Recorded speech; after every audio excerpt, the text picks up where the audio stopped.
bonjour, bonjour. Nous voilà pour une nouvelle émission de notre chaîne Love Sisters. Je suis accompagnée de Virginie, à gauche. La vieille. Et à droite, d'Heidi. Et nous allons passer par un invité qu'on connaît très bien qui s'appelle Sébastien. Il est génial. Croyez-moi, il est génial, génial. Et c'est Virginie qui le présente et qui va l'interviewer. La belle Virginie, la vieille comme elle dit si bien. Belle et vieille, ça va. Il y a au moins un des deux qui va bien. Voilà, grosse erreur parce qu'en fait, il ne faut pas l'appeler Sébastien, mais donc Bastien.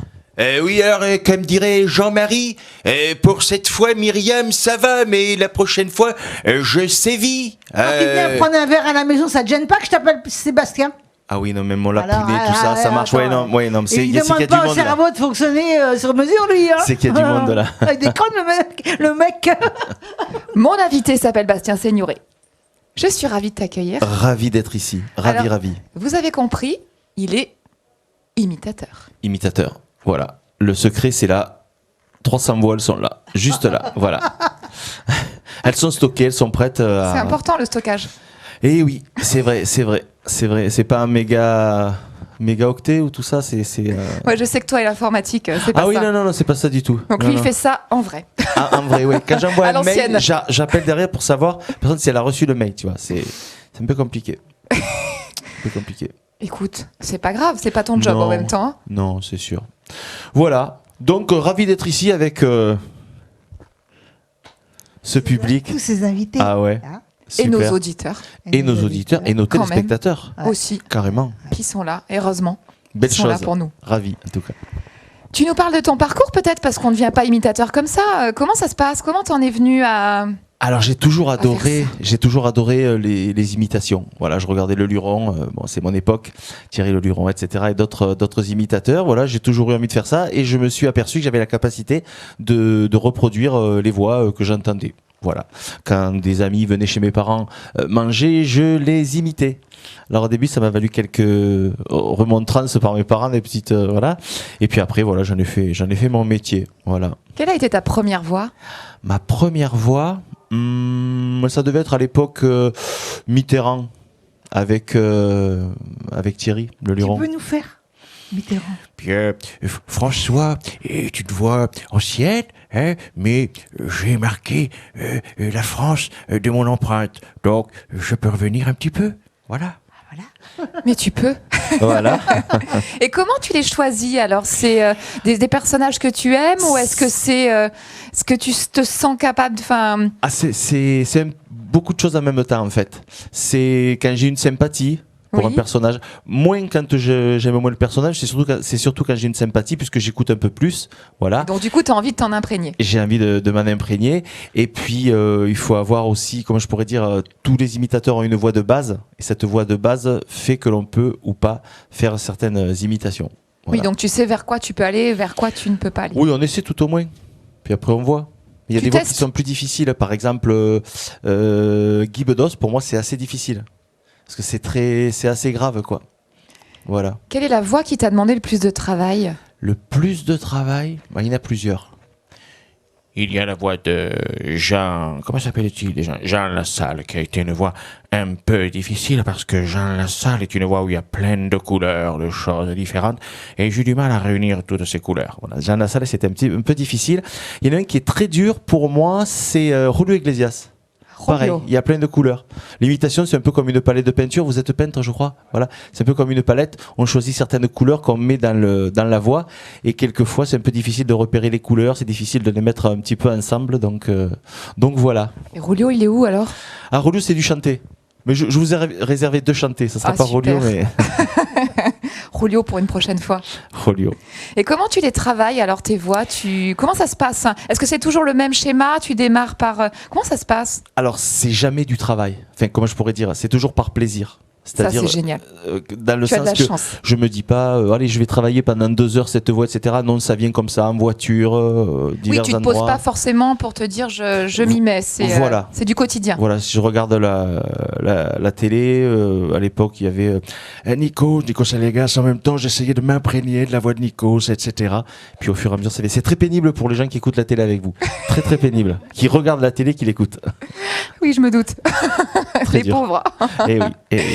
Donc tu es là pour nous présenter ton spectacle, Imitation Oui. 130. Tout à fait. Donc que tu as pu démarrer en début d'année, qui a été J'ai pu le jouer en 2 fois. stand-by. Voilà, juste avant la Covid. Voilà, j'ai pu le Oui, jouer c'est 2 là fois. maintenant. C'est une grande Voilà. dame. Voilà, exactement. Voilà, donc le spectacle, c'est 130 voix. J'ai voulu me faire un petit challenge, en fait. Je pense que ça n'a jamais été fait, puis bon, peu importe sinon. Voilà, donc 130 voix en 1h50, presque 2 heures.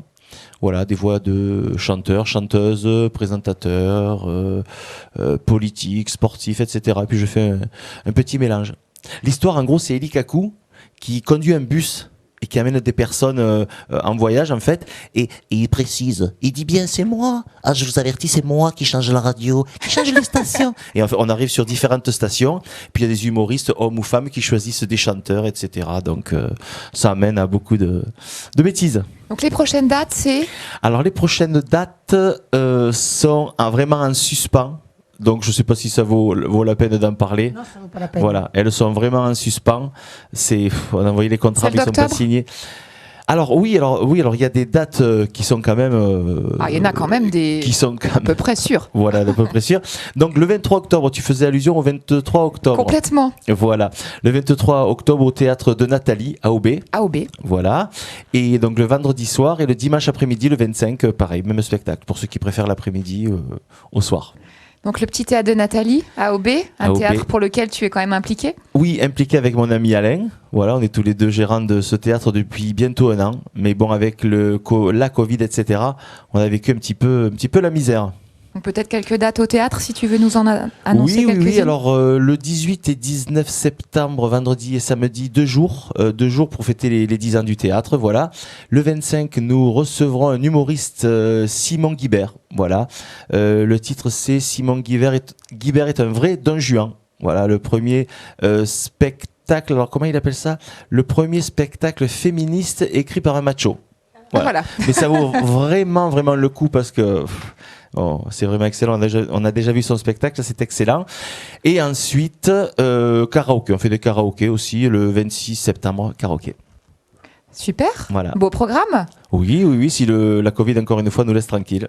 On va y arriver. J'espère, parce que là, on va mourir pas du Covid, mais du frigo vide. Parce qu'on bosse plus, les gars. Va falloir faire quelque chose, on verra bien. En parlant de frigo vide, à toi de jouer. Allez, c'est parti. C'est À parti. toi. Alors, ce que je vous propose, c'est de retrouver Jane Birkin. Ça surprend, mais vous allez voir.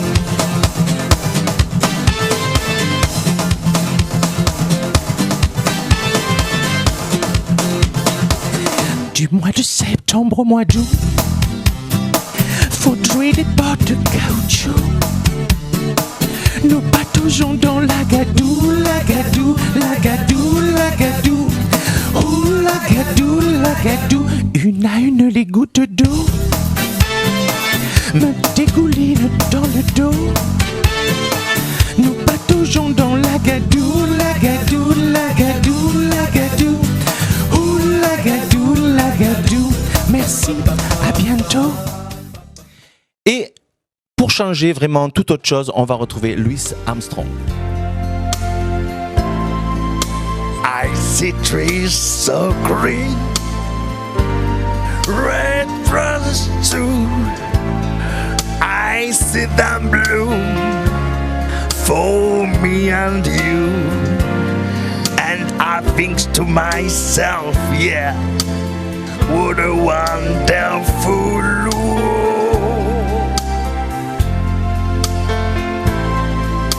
I see skies so blue and clouds so white.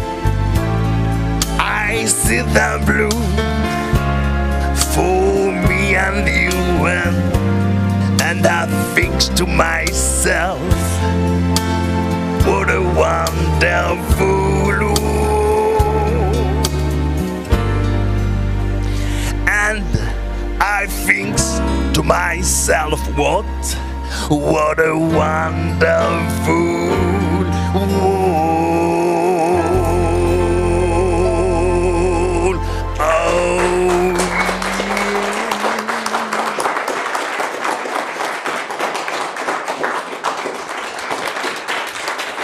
Merci les gars. Merci Waouh. Sébastien. Waouh, c'était super. Non, c'était extraordinaire. Je l'aime beaucoup, moi, Sébastien. Vivement le 23 octobre, c'est ça? Le 23 octobre, en plus c'est le jour de mon anniversaire. Extraordinaire. 23 Voilà. octobre. Voilà. Petit théâtre de Nathalie, OB. AOB, exactement. Et puis c'est le moment que je te conclue. Conclue-moi. Je te conclue. Ah voilà. Amen. Bon, Je suis conclu. Tu restes quand même un peu avec nous, là? Bien sûr, Hein avec grand De plaisir. toute façon, la porte est fermée à clé. Un grand merci à tout le monde De toute façon, en en tout cas. principe, Merci on a à toi. décidé de les attacher après, à partir du mois prochain. On va les attacher avec une chaîne, ils ne pourront pas partir. Mais personne ne le saura. Et donc là, on a le plaisir de recevoir un artiste qui s'appelle Nicolas. Et Nicolas est vraiment génial. Il a amené quelques œuvres à lui ici. Mais ce n'est pas moi qui vais l'interviewer, bien dommage. C'est Heidi. Heidi, ma chérie, à toi. Donc bonjour Nicolas. Bonjour, Donc vous êtes artiste, peintre, plasticien et scénographe. c'est ça, Hein tout ça. Alors depuis combien de temps faites-vous ça et expliquez-nous un petit peu votre parcours. Oula, c'est une longue histoire du coup. Je fais ça depuis Elle est toujours. belle, hein, ta tresse, hein, là. Elle est belle, sa tresse. C'est du vrai, hein, c'est pas des rajouts. C'est du vrai, ça je l'ai vu. Hein. Ouais. J'ai vu que c'était du vrai. J'ai toujours dessiné depuis petit, donc c'est une longue histoire. Après, à titre pro, ça fait 25 ans que je fais des toiles que j'expose et que j'essaye de vendre en galerie. Et puis une grosse vingtaine d'années que je suis scénographe pour le spectacle et puis pour des musées ou un peu pour le cinéma aussi. D'accord. Je vois que vous utilisez plusieurs supports. En Ah, fait, pas que des tableaux. récemment, je suis tombé sur quelques panneaux de signalisation et C'est sympa. comme j'essaye d'avoir un discours un peu engagé sur la migration, sur Charlie Hebdo, sur MeToo, enfin ce genre de propos-là, Ah oui. je trouvais qu'avoir un petit côté street art avec ce genre de support, c'était intéressant. Donc là, celle-ci, c'est sur le Covid, donc c'est l'enfermement. Oui, donc c'est, vous passez des messages à travers vos œuvres. c'est ça, celle-ci c'est sur l'immigration, elle s'appelle Exodus, et il y a un peu toutes les langues de pays où on écrit stop, alors je sais plus les langues qu'il y a, mais les pays qui sont susceptibles d'avoir des problèmes de migration, même le Groenland avec de l'inuktitut, c'est la langue des Inuits, donc eux ils sont pas exilés par problème politique, mais par problème climatique, mais c'est des exils aussi quoi. Ah ouais, c'est très bien ce que vous Tu peux faites. rapprocher ton micro de la Oui. bouche. Pardon. C'est donc toi le panneau qui manque au Carrefour. Non, figurez-vous que je les achète mes panneaux. Et ouais, parce que sinon ça pourrait. Ce panneau là. Celui-ci, ouais. Tu peux pas les voler sur la route? Ah, je pourrais, mais bon, comme je les expose, après c'est quand même un peu ennuyeux, quoi. Mais ils sauront jamais que c'est un panneau. Alors volé. celui-ci, saura c'est pas un de que mes c'est toi. élèves qui me l'a donné. Son papa travaille à la DTE ou je sais pas quoi. Montre Il à en avait en l'écran, montre à réserve, l'écran, donc ce serait sympa de le montrer à l'écran. voilà. Donc celui-ci, c'est un des plus récents. Il date Donc- de notre enfermement récent, quoi. Donc vous enseignez aussi, du coup. Oui, j'ai une petite école de Faites dessin dans mon atelier, ouais. Enfin, D'accord. d'art. On fait pas mal de peinture. Alors justement, j'ai remarqué, Pablo Picasso et aidé par Georges Braque sont les fondateurs du cubisme. Oui.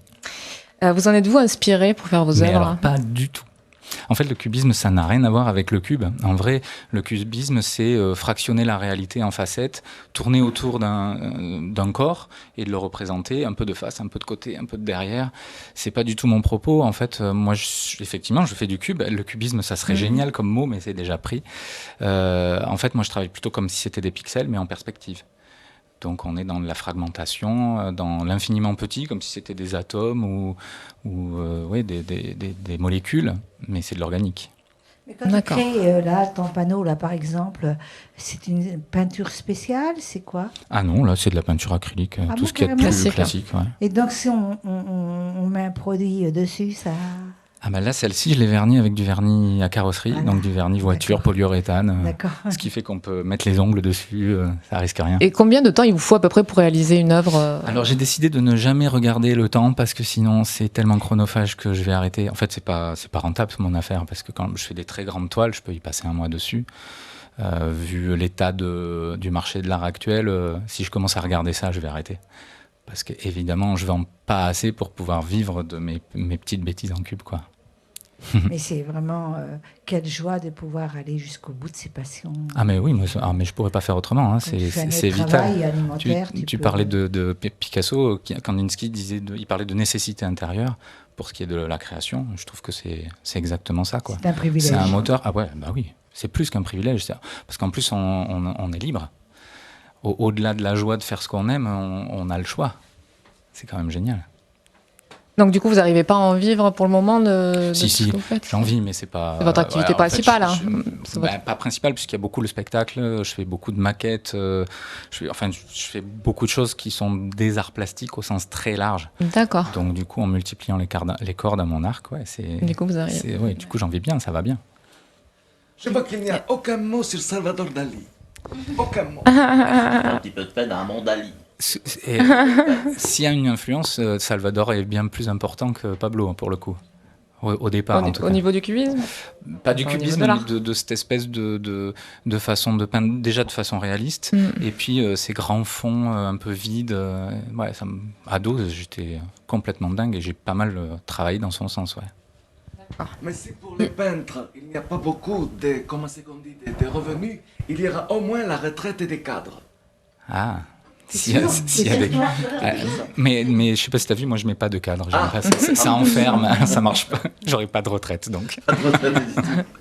Y a-t-il un moment où vous êtes plus inspiré qu'un autre?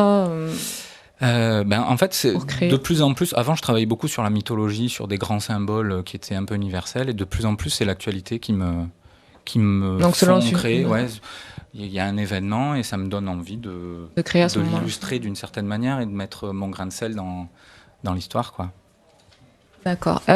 Vos œuvres sont exposées quelque part ou on peut aller les Alors, contempler? en ce moment, jusqu'à mi-octobre, il y a un salon à la Maison de l'Environnement de Prades-le-Lez. Oui, ça s'appelle Germinoir. C'est un truc sur art nature, ça s'appelle. Donc, il y a une toile qui a été sélectionnée là. Ensuite, il y a la Grande Occitanie qui organise des ateliers ouverts le 11 octobre. Donc, j'ouvre mon atelier au public. Mon atelier étant plutôt vers les Cévennes, à Saint-Hilaire-de-Bretmas, vers Alès. Oh, ouais, c'est pas à côté, Non, ouais. c'est pas à côté, mais bon, voilà, si le cœur vous en dit, ça sera ouvert toute la journée, c'est un dimanche. Et puis après, il y a plein d'autres, mais qui sont un petit peu en balance avec les événements, on ne sait pas trop ce qui va se faire ou pas. D'accord.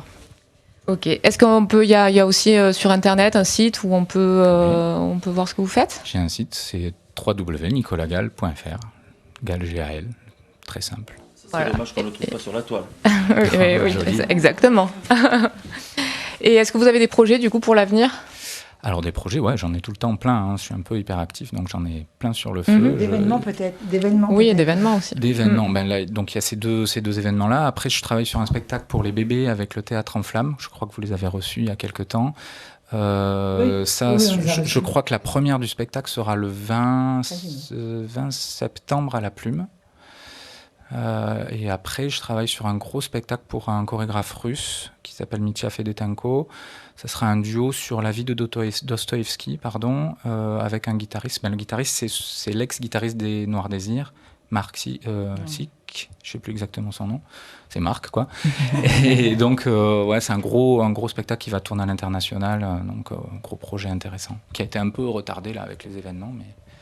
Alors, moi, j'ai posé une question, juste pour savoir, mais à peu près, hein, parce que c'est vrai que ce n'est pas chiffrable, mais par exemple, une toile comme la première, là, une avec l'ours, faut compter environ combien si quelqu'un a envie d'acheter. Eh bien, je travaille au centimètre carré. Donc, en gros, 10 cm égale 10 €. Donc, 1 mètre sur 1 mètre, ça fait 1000 €. Et comme ça, j'ai un truc un peu neutre. Sinon, c'est toujours un peu délicat de vendre. Il y a un truc où C'est vrai, on se défait de quelque chose. Tu ne peux pas faire le vendeur et l'artiste. Non, j'y arrive C'est pas. pas possible. C'est ça. Mais ça ne va pas C'est ensemble. compliqué, oui. Et puis, je me fais pourrir par mes galeristes quand je fais ça. Oui, non, ça va pas Ils le font ensemble, très mais bien pour moi. C'était bien de savoir à peu près, tu vois, le coût d'un... Donc ben voilà, les petits formats qui Une font œuvre. 10 sur 10, ils sont à 10 €, et ceux qui font 2 mètres sur 2 mètres, ils sont à 2000. Et Super. entre les deux, il y a tous les tous C'est les une bonne paramètres. base en tout cas. Oui. Ben, merci beaucoup. Hein. Avec plaisir, merci à de vous. nous avoir Tu restes avec nous? Avec exposé plaisir. vos œuvres. J'ai le plaisir de recevoir une invitée très spéciale qui s'appelle Sandra Sotiropoulos, qui est géniale, qui chante, et elle va nous parler un petit peu d'elle. Voilà, on va essayer. Donc le nom quand même, hein, il est... Sotiropoulos. Sotiropoulos. Vous avez vu, elle dit avec l'accent, elle, moi, moins l'accent. J'ai plus l'accent de Paris que... Sotiropoulos.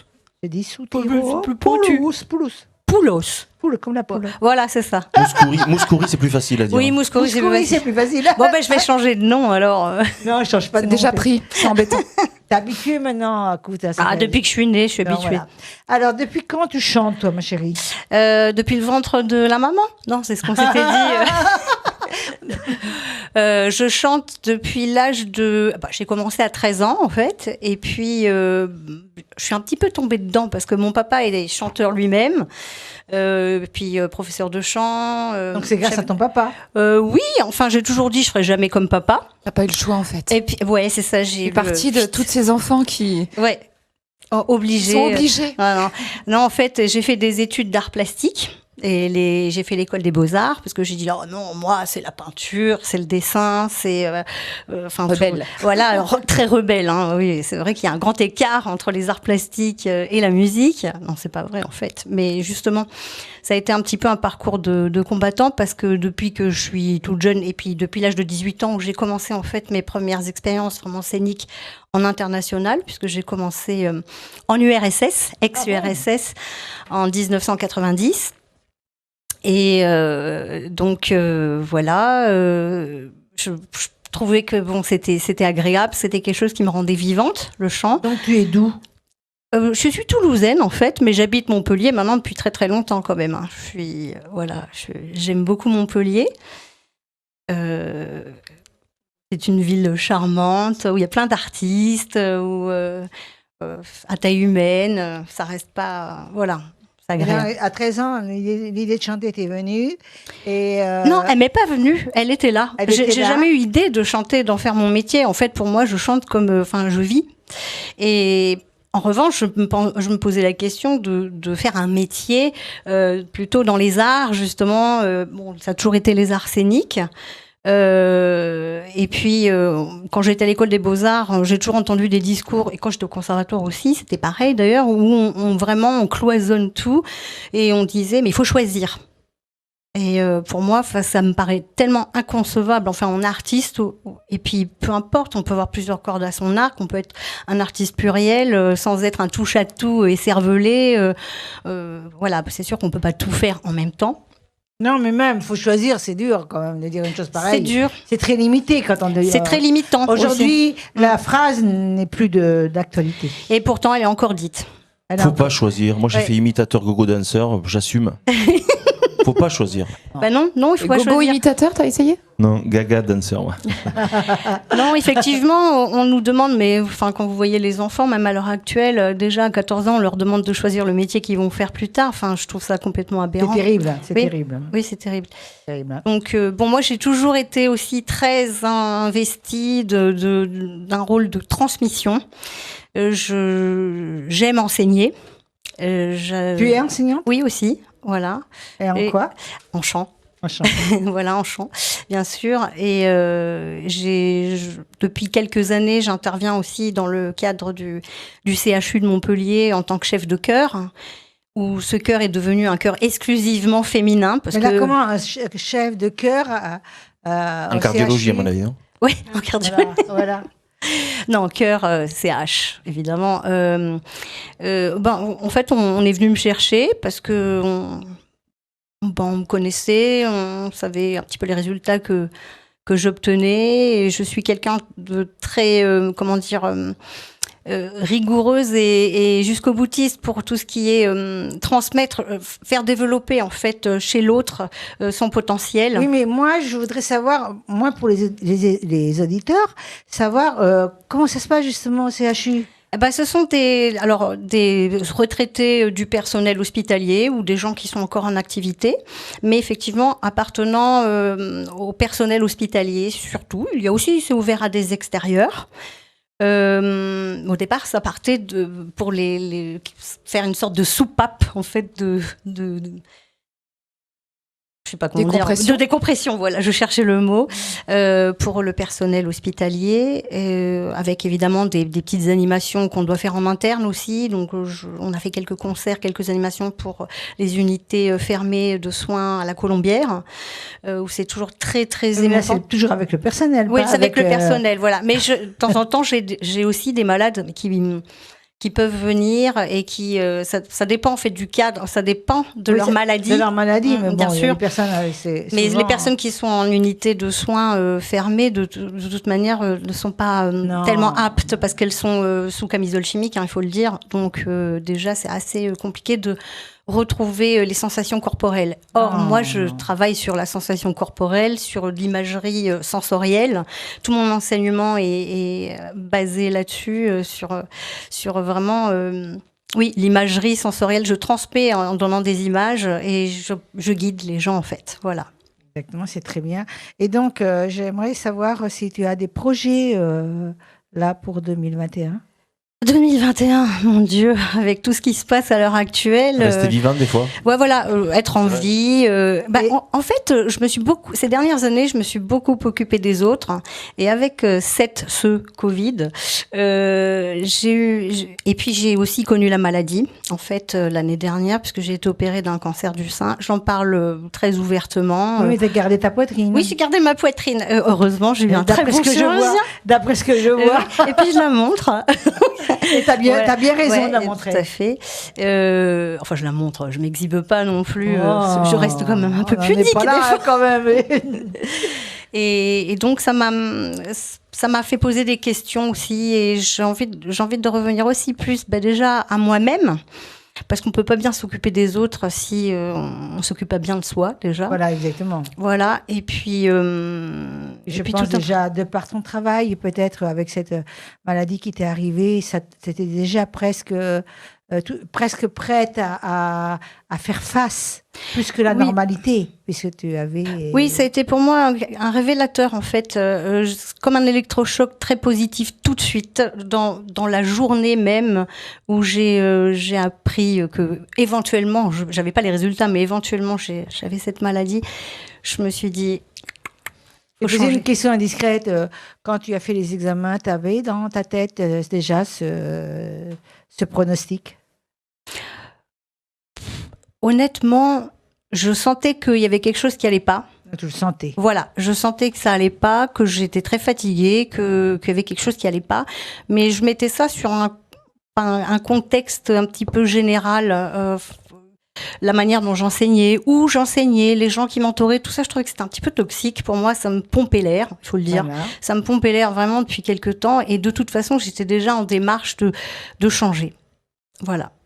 C'est plus un burn-out que... Non, parce que je suis pas dans je suis quelqu'un de très combatif et de très... je trouve toujours une solution à tout. Donc, je suis pas dans le burn-out, mais une fatigue que je pouvais pas expliquer. Et qui s'est traduite évidemment corporellement, et je pense que le corps est un outil formidable et génial il faut savoir l'écouter et donne toutes les clés, et le chant et la scène bien sûr permet aussi de transcender tout ça. Voilà, je vais quand même te poser une question pour les auditeurs. C'est comment quand tu vas à une prestation à l'hôpital à faire, on t'appelle ou c'est organisé? Alors c'est organisé, voilà. Et c'est pas moi qui l'organise, puisque là je suis entre guillemets employée. C'est l'hôpital qui est venu vers moi, enfin la SCH, c'est-à-dire l'association sociale et culturelle et sportive et culturelle, pardon, qui est venu me chercher en fait pour animer ces ateliers. Et puis en 3 ans, ça a beaucoup changé, parce que moi je suis quelqu'un de très passionné et je ne peux pas ne pas être en adéquation avec moi-même, c'est-à-dire je fais des choses d'une certaine manière. Si on vient me chercher, c'est parce qu'on aime, donc je dois le transmettre, et les autres essayent à leur mesure de faire aussi ce que je leur demande. Voilà. Et on va revenir sur ton métier de chanteuse. Et je voudrais savoir que tu es ton style, parce que tu as plusieurs styles, mais ton style réel. C'est dur ça. Je crois que j'ai 48 ans. C'est un piège. C'est un piège. Et je sais toujours pas où me situer. C'est très bien. Tu te situes pas. Non, je suis évidemment définie et je me définis de par mes études et mes aspirations aussi comme artiste lyrique. Donc, quand on entend par lyrique quelque chose de classique. Or, j'ai quand même une culture plurielle avec des origines très diversifiées. C'est ce que j'ai remarqué. Voilà, le jazz, les musiques des Balkans. J'ai beaucoup voyagé. J'aime les musiques du monde. Je fais aussi du tambour chamanique. Tu ne l'as pas amené là. Et non. Elle va nous faire le plaisir de faire un live tout à l'heure. J'ai pas compris la musique des Balkans. Des Balkans. Ah, j'ai compris la musique des balcons, je croyais pendant le Covid. Ça aurait pu, au balcon. Ouais. C'est vrai, ça aurait pu naître, la musique des balcons. Ça aurait pu. Alors, on a inventé un concept. Excuse-moi. On va avoir le plaisir de te voir chanter en live tout à l'heure, mais je voudrais savoir si on a envie de te joindre, vu l'interview, si ça interpelle quelqu'un. Comment on te joint? Bon, écoutez, c'est vrai que je suis un petit peu nullissime en matière de communication. Il va falloir que je fasse des efforts. Il y en a beaucoup aujourd'hui. Un à droite, une à gauche. On peut taper Sandra Sotiropoulos sur Internet. Normalement, on me trouve. Maintenant, j'ai mon numéro de téléphone. C'est déjà se rappeler de son nom. Hein. Ouais, voilà, S-O-T-I-R-O-P-O-U-L-O-S. Eh ben, tu n'oublies pas de t'abonner à notre chaîne. Ouais. Et comme ça, tu pourras faire circuler des infos. Ouais. Donc, nous allons te voir chanter. À tout à l'heure. À tout à l'heure.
C'est génial. Écoute, tu es génial.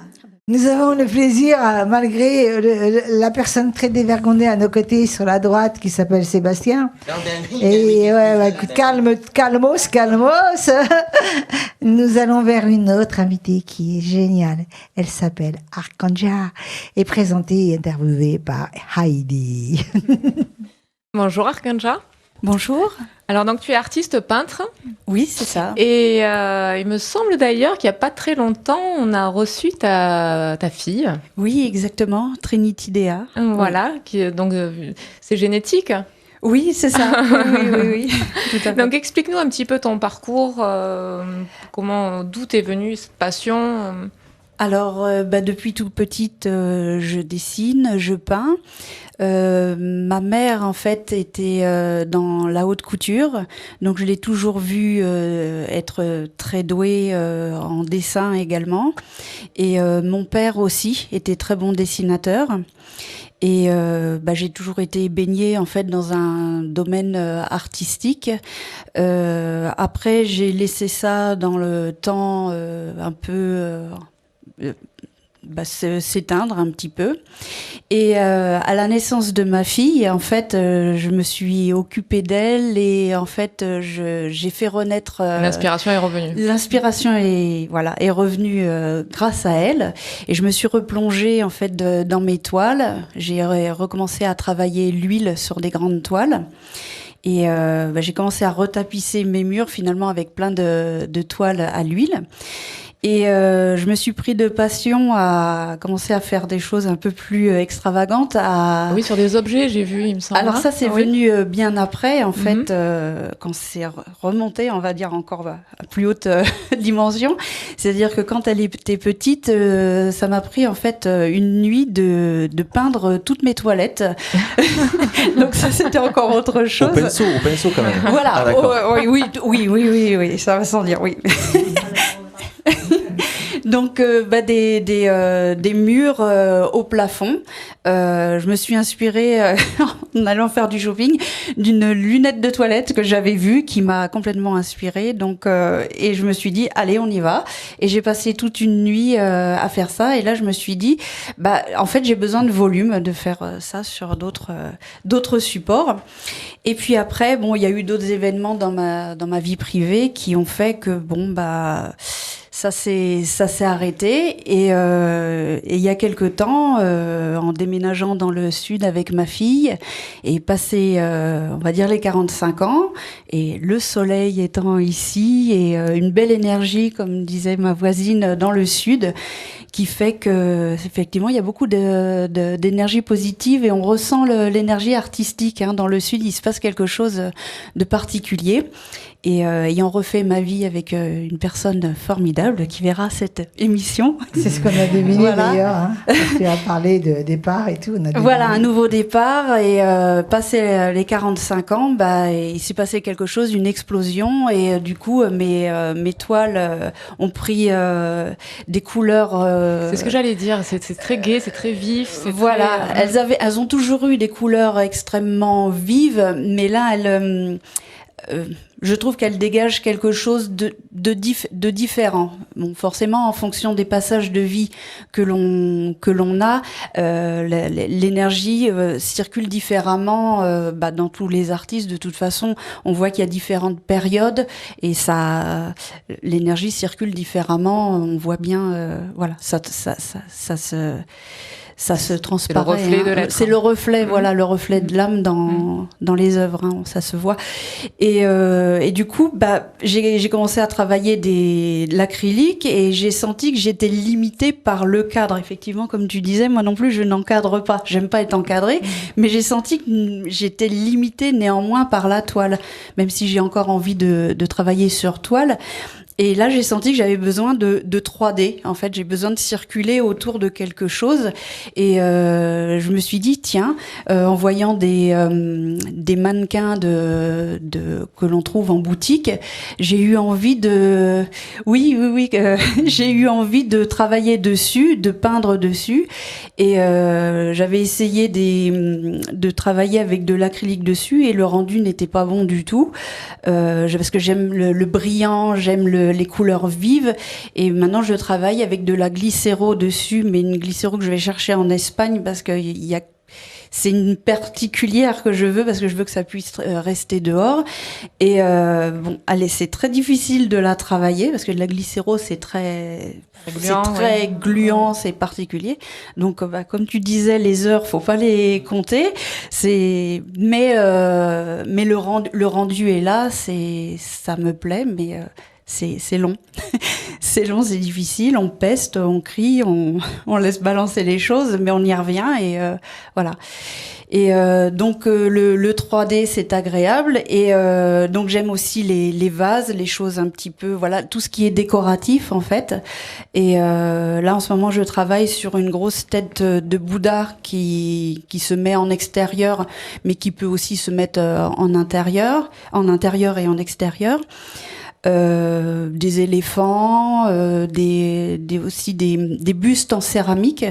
Donc là, je vais travailler sur une tête d'Elvis que je vais customiser pour qu'elle fasse pas kitsch du tout, hein, que ça soit un minimum rock'n'roll et voilà quelque chose de sympa. Qu'est-ce que j'ai d'autre? Oh, j'ai pas mal d'autres choses comme ça. Par exemple, ce qui est intéressant, c'est de savoir si en direct tu pourrais faire sur celle-là, par exemple, une peinture. Ah bah ça, j'en ai deux qui m'attendent comme ça à la maison à faire, oui. Mais en direct, ça veut dire. Ah, c'est pas possible. Non, ça peut pas être fait en une journée. Ah non, non, parce que déjà il faut les poncer. Ah. Après, il y a une sous-couche à mettre particulière pour le préparer. Ah d'accord. Et c'est comme un mur. Ah oui, c'est tout un travail dessus. Après, je dessine dessus et après ça sort. Ah non, oh là c'est. C'est un travail fou. Oui. Hein. Je mets beaucoup plus de temps à faire du travail comme ça qu'une toile. Une toile, je m'imprègne d'une musique le matin et en fait ça part directement. Mais tu as des clients potentiels pour ce genre de... Alors pas encore. Enfin si, j'ai déjà eu une vente en direct comme ça de fête. Qui s'est faite. Où c'est qu'on peut trouver vos œuvres justement? Alors j'ai créé, à l'initiative de ma fille qui m'a poussée en fait à le faire parce qu'à force de cumuler des choses, j'ai de la chance d'avoir une maison avec des murs extrêmement hauts, très très hauts, et donc à force ça est devenu ma galerie. Mais mon mari et ma fille m'ont dit il est peut-être temps que tu te mettes visible aux yeux du monde maintenant, ça serait peut-être sympa à force que d'en mettre partout. Et ma fille m'a dit de créer ma page Facebook et de faire un Instagram professionnel, de commencer à me montrer. Et là ce que j'ai fait aussi, c'est que j'ai participé à un concours qui s'appelle Artbox pour exposer 2 toiles à Barcelone. Et là, j'ai 2 toiles qui vont être, que vous allez montrer d'ailleurs dans mes créations, qui vont être exposées à Barcelone. Alors qui devaient être exposées en avril, mais à cause de la Covid, ça n'a pas été exposé.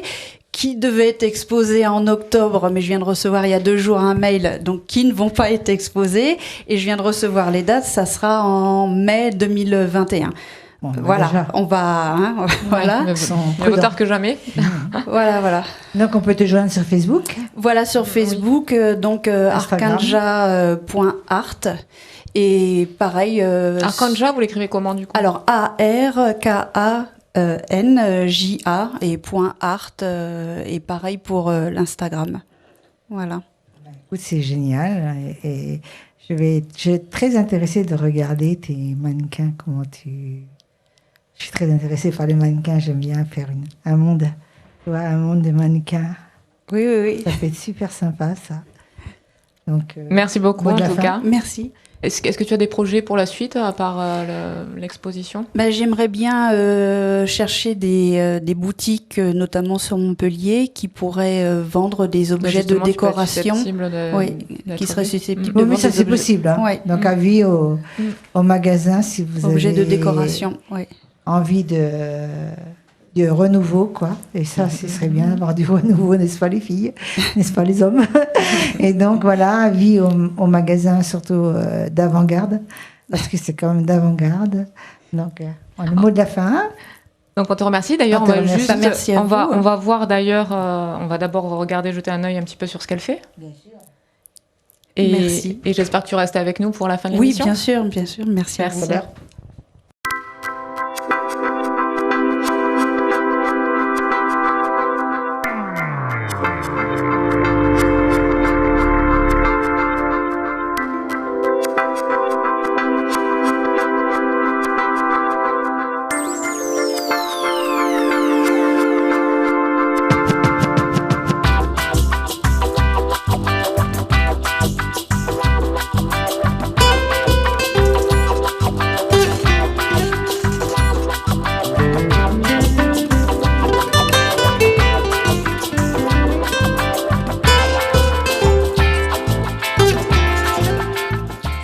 Alors, nous avons le plaisir de recevoir Célina, qui est géniale.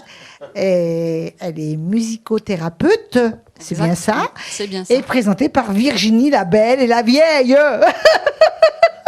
C'est elle qui le dit. Que c'est dire pas après moi. ça? Jamais je le pense pas, ma chérie. Moi non plus. Jamais de la vie. Célina Isabelle. Célina Isabelle. Avec un seul L. Ce sont mes 2 prénoms. Premier et deuxième prénom. Je t'ai posé la question, la première fois qu'on s'est rencontrés. Bonne idée, hein. Je t'ai demandé quel est le prénom, quel est le nom, je savais même pas comment t'appeler. Donc c'était 2 prénoms. Voilà, donc je m'appelle Célina, Isabelle et Décréo pour le nom. Mais en fait, je le dis pas très souvent. T'es plus maligne que moi, toi. Voilà. Moi, mon nom réel, c'est Muriel, mais le deuxième, c'est Myriam. Et finalement, tout le monde se trompe. Muriel ou Myriam, ils savent pas. Hein. Voilà. C'est vrai, hein. Tout le monde se trompe. Donc Célina, musicothérapeute. Voilà, je suis musicothérapeute. Je suis aussi coach de vie et praticienne méthode pédagogique de Tomatis. Et puis, je fais des ateliers également. Alors, tout ce que je fais tourne autour du son. Et du chant Alors, pas le chant, non. Pas le chant. Non, pas le chant. Moi, j'ai fait le conservatoire. Alors, je vais un petit peu expliquer pourquoi je fais ça. J'ai fait le conservatoire, donc toute petite. Je suis rentrée à Perpignan. Je le dis avec l'accent de chez moi. Mais je l'ai fait exprès parce que c'est plus mignon. Donc, à Perpignan. Et voilà, violon, piano pendant de nombreuses années. Après, je suis partie à Paris et puis je suis revenue sur Montpellier, alors que j'ai grandi à Perpignan quand même. Et puis, les aléas de la vie et les occasions qui se sont présentées ont fait que, vers l'âge de 30 ans, j'ai décidé de faire des études en musicothérapie. Et puis, je me suis retrouvée très rapidement, après les 3 années d'études à la faculté, à trouver un emploi, enfin trouver un poste de musicothérapeute en institution médico-éducative. Donc, je travaille avec des enfants avec une situation de handicap. Et là, donc, on a fait rentrer la médiation musique et c'est quelque chose qui est devenu une passion. Je crois que beaucoup de personnes je le dis par rapport aux mémoires que j'ai pu lire, puisqu'on doit écrire en mémoire pour faire les études. Beaucoup de personnes disent que c'est quelque chose qui était inné, qui était en moi. Moi, c'était pas du tout mon parcours.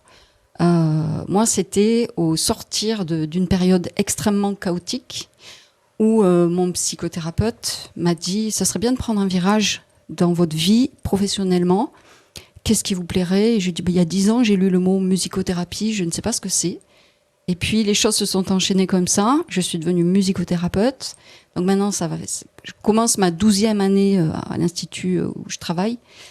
Et c'est quelque chose qui est absolument incroyable, quoi. Tu es là où tu devais être. Il n'y a pas de hasard. Si je comprends bien, c'est le mot qui t'a plu ? Le mot, je sais pas, il y a quelque chose qui t'attirait dans le... Il y avait le mot musique, je comprenais pas, moi, personnellement, pourquoi thérapie et musique.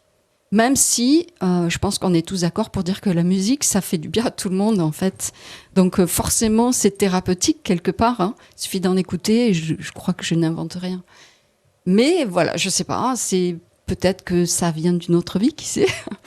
En tout cas, le mot m'avait marqué, il a ressurgi, et puis, voilà, je suis arrivée là.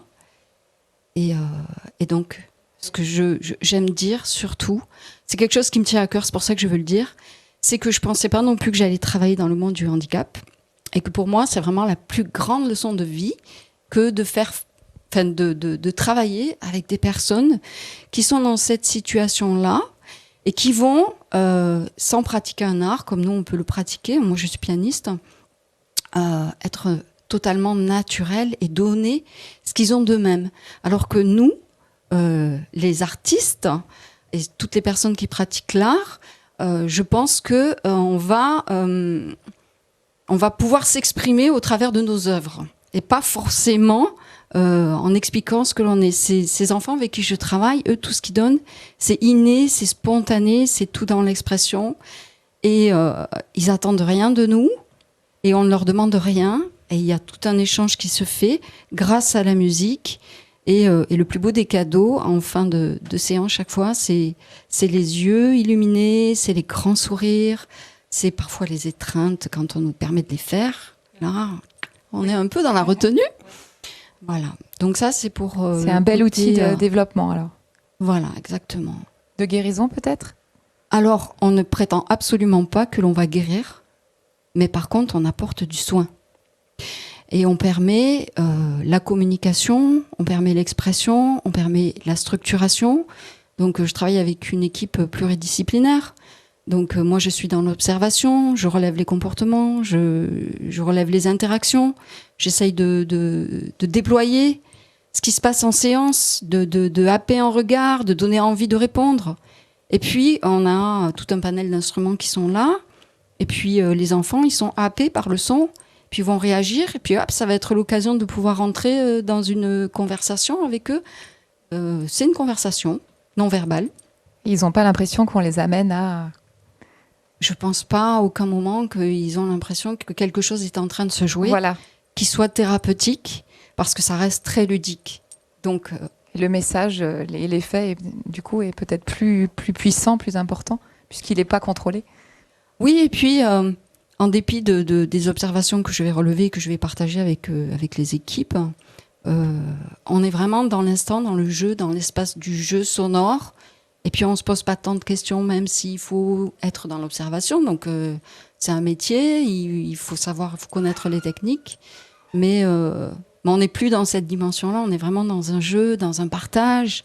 Puis, on n'a pas besoin de mots, même si certains enfants parlent et d'autres sont non communicants. On n'a pas besoin de mots. Vous êtes plusieurs? Alors, en tant que musicothérapeute, où je travaille, je suis toute seule. Mais tu fais partie d'une équipe de soignants. Oui, parce que je suis dans une institution médico-éducative. Donc là, il y a le corps médical, il y a un corps enseignant, il y a les rééducateurs, les éducateurs. Voilà. Donc c'est tous ensemble pour le bien-être des enfants. Bravo en tout cas. Merci. Oui, bravo. Et si tu as, par exemple, une image sur un enfant, quelque chose de beau qui t'est resté là? Alors, des images, il y en a vraiment beaucoup. Oui, mais une principalement, parce qu'on ne pourra pas toutes les nommer. On va peut-être parler, celle qui me vient immédiatement, c'est un jeune qui avait déjà une vingtaine d'années, déficient, vraiment un jeune qui n'avait pas d'interaction, pas de communication, cherche pas à aller vers les autres. Et puis il faisait rien en fait quand il est arrivé, il avait 15 ans, il tenait pas ses couverts, il poussait pas les portes. Par contre, quand il a entendu la musique la première fois, il s'est mis à sauter comme un fou. Et puis, en fait, lui qui n'avait pas trop l'usage de tenir quelque chose dans les mains, quand il a vu la batterie en face, prendre les baguettes, j'étais derrière lui, ça générait tellement de bonheur en lui, de joie, que en fait, il avait envie de faire. Donc, petit à petit, finalement, mes bras, ils peuvent servir aussi à quelque chose. Quelle beauté, quelle fierté pour toi de voir cet enfant pour la première fois qui réagissait comme ça. Sincèrement, Myriam, vraiment sincèrement, j'ai beaucoup de bonheur à voir le bonheur. Mais j'ai jamais pensé, j'ai pas l'idée de me dire waouh, c'est super, je suis fière de moi. Mais par contre, le bonheur, ça c'est tout le temps. Je ne pense pas que tu penses à toi. Je pense que quand c'est comme ça, tu pensais plus à la réaction qu'il avait et ce plaisir de voir cet enfant bouger, d'avoir transmis, de réagir. Oui. C'est plutôt le plus beau cadeau que lui t'a fait. Ben certainement. De toute façon, je le disais au début, j'ai tellement de sourires, il y a tellement d'enfants qui ne peuvent pas parler, mais la musique, il y a plein d'enfants qui sont mélomanes. En fait, ils sont là, on les sent, ils savent pas exprimer leurs sentiments, mais dès qu'ils vont entendre la musique, il y en a certains qui vont juste pouvoir faire pour dire oui, tu veux que je te joue un morceau de guitare, tu veux que je te joue quelque chose. Et c'est un oui, c'est un vrai oui. Et ils sont pas là comme ça en train de... Non, ils sont présents à ce qui est en train de se passer. Ils vivent les choses intensément. Absolument. On va parler de tes ateliers, music-coach ? Oui. Alors, je suis donc, je le disais tout à l'heure, coach également. Donc, coach de vie, c'est-à-dire que j'accompagne les personnes qui ont des projets de vie à aller au bout de leur réalisation. Et j'ai créé le concept Music Coach parce que avec les outils que je possède, les outils en tant que coach, mais également ce que je fais en musicothérapie, et puis la méthode Tomatis que j'utilise, qui est une méthode de rééducation de l'écoute. j'ai eu envie donc que ce média musique soit partagé dans mes autres métiers, notamment dans le métier de coach. Et puis, à voir comment se déroule la vie, à quel point les choses vont vite, à quel point on a du mal c'est pas ne pas garder nos valeurs, parce que je pense que les valeurs, on les a toujours, mais on ne peut pas les exprimer parce que on cavale, parce qu'il faut être sur les réseaux, parce que on n'a pas le temps, parce qu'on a 10 millions de choses à faire, parce qu'il faut payer nos factures, je le précise, parce que ce sont des prises de tête tous les jours. Et finalement, il vient un moment où on n'a peut-être plus le temps de se centrer sur soi, ou alors on peut se sentir en décalage. Finalement, moi je suis là, je fais ci et ça, j'ai envie de faire autre chose. Finalement, je ressens quelque chose et je ne l'exprime pas. Si finalement je sens que j'ai une part créative, et puis j'en fais quoi ? J'en fais rien du tout. Donc tu accompagnes des personnes qui ont besoin de changer quelque chose, mais qui ne savent pas forcément comment. Ça peut être ça, ou ça peut être des personnes qui savent ce qu'elles veulent changer, mais qui ne savent pas comment elles vont s'y prendre. Donc ça, c'est pour ce qui est le coaching individuel.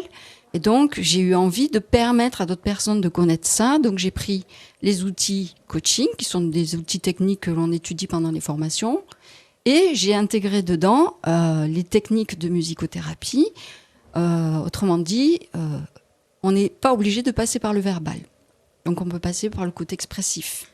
Donc, j'ai créé des ateliers pour tout le monde et également des ateliers pour les salariés en entreprise, afin de recréer un peu la communication, le partage, les échanges, peut-être atténuer certaines tensions pour qu'il puisse y avoir un autre regard sur ce que je suis capable de faire, comment je me sens, où j'ai envie d'aller.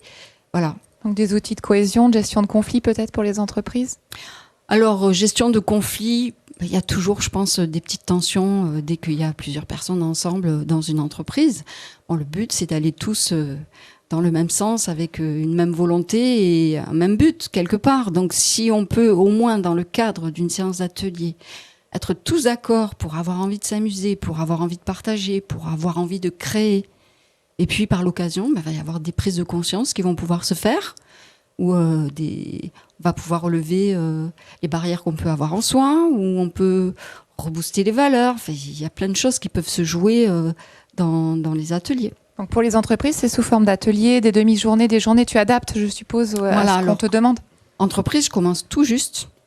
Donc on verra ça peut-être pour une autre émission. Ah oui, avec plaisir. Là, voilà, l'émission prend fin. À quel endroit, on peut te retrouver peut-être sur Facebook ? Alors, on peut me retrouver, j'ai une page Facebook, donc j'ai créé ce concept que j'ai appelé Music Coach, qui s'écrit MUSI pour musique coach. Donc tout accroché. Donc j'ai un site www.musicoach.fr. Et puis là, formulaire, numéro de téléphone, tout y est, ce que j'aime faire. Et puis j'ai même un petit blog où j'écris ce qui me passe par la tête. Voilà. On peut te féliciter et merci. te dire bravo. Et merci, je voulais dire merci à tous ces invités qui sont ici. Et donc, l'émission prend fin. Et nous allons toutes et tous vous dire au revoir.